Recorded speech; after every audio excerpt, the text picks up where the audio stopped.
I'm Senior Director for Product Management for Acrobat and Reader, and that job really entails helping define customer requirements for Acrobat and Reader and really partnering with our engineering, development, and quality team to make sure we're building the best possible product for our customers.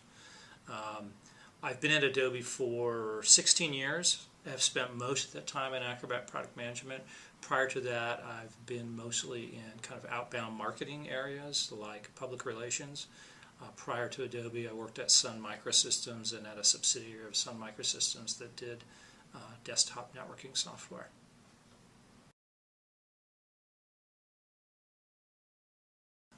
What drove Acrobat 10 this time was really kind of three areas that we were investigating in. One was, how can we help customers make better use of their information assets? How can we make it easier for them to share them? How can we make it easier for them to distribute them in a way that they're confident in? The other thing was, how can we take complex workflows and make them easier? Because even on a day-to-day basis, as we do our jobs in these kind of ad hoc ways, creating documents, sharing documents, reviewing and approving documents, we're all looking for better efficiencies. And as we move those processes to more electronic ways of doing things, we're inviting more complexity. And as a CIO once told me about people that work in business, he said, my employees aren't paid to learn how to use software. They're paid to do their jobs. So it's really important that the Acrobat and Reader combined value proposition help people scale these ad hoc collaborative processes to make them more effective and more efficient, yet without requiring a lot more investment in training and understanding of complex technology. And then lastly, the other area we invested in was really this thing we call dynamic PDF. And by that I don't mean necessarily dynamic in the sense of on demand, but more dynamic that PDF is this ubiquitous content type now, and I need to be able to do more with it and get more out of it. Either I want to be able to reuse that content more effectively, or when I'm using it as a way of communicating, I want the people I give it to be able to do more with it. And that was really a large part in how we were investing in things like portfolios and the integration of Flash and WebKit with Acrobat so that I can take multiple content types, integrate them all into one experience, and make it a lot easier for people to get more out of that information I'm sharing with them.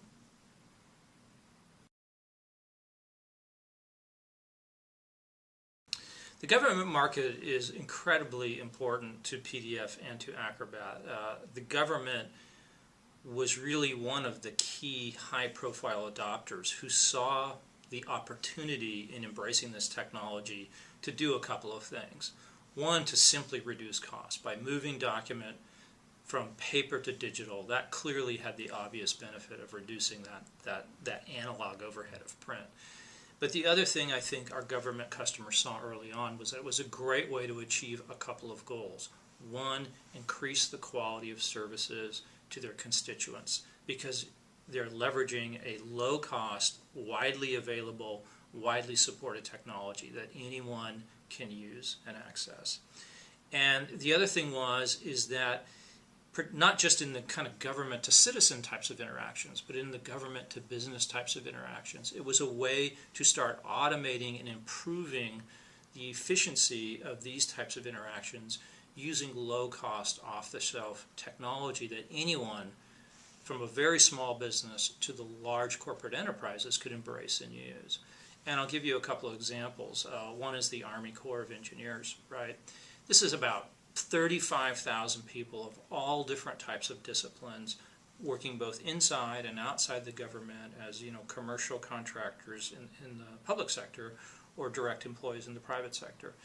And every time they get together, they're working on a complex project, and every project is different, and it constantly involves the circulation, the review, and the approval of multiple types of documents.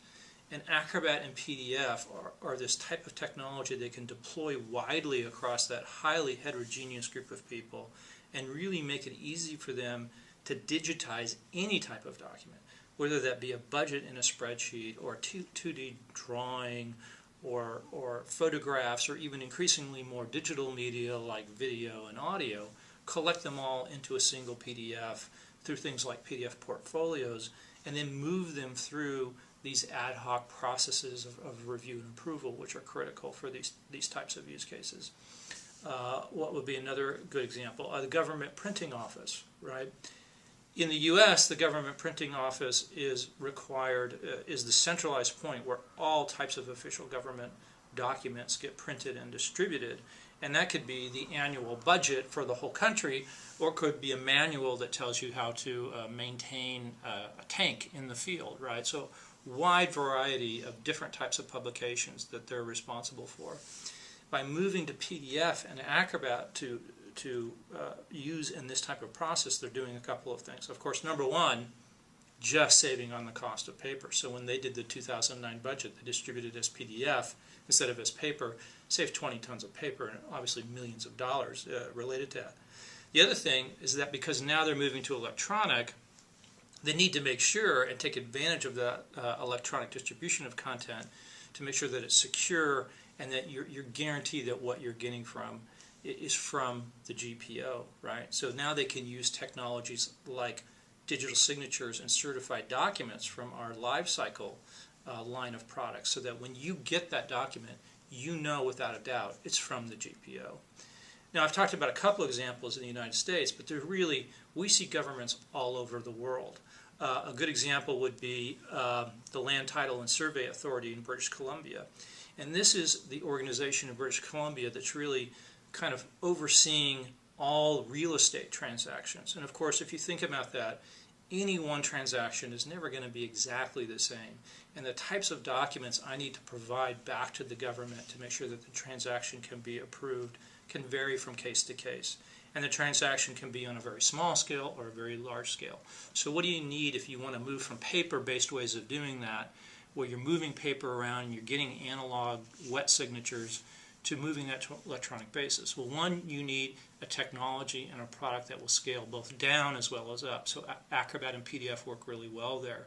PDF, incredibly flexible format, because for any given transaction, it's not exactly clear what type of information I might want to submit. So PDF can support almost any information type that can then be submitted back. And then, of course, it supports industry standard approaches to digital signatures, so that they don't have to go to any really complex proprietary way of moving from wet-based, paper-based signatures to the new electronic world.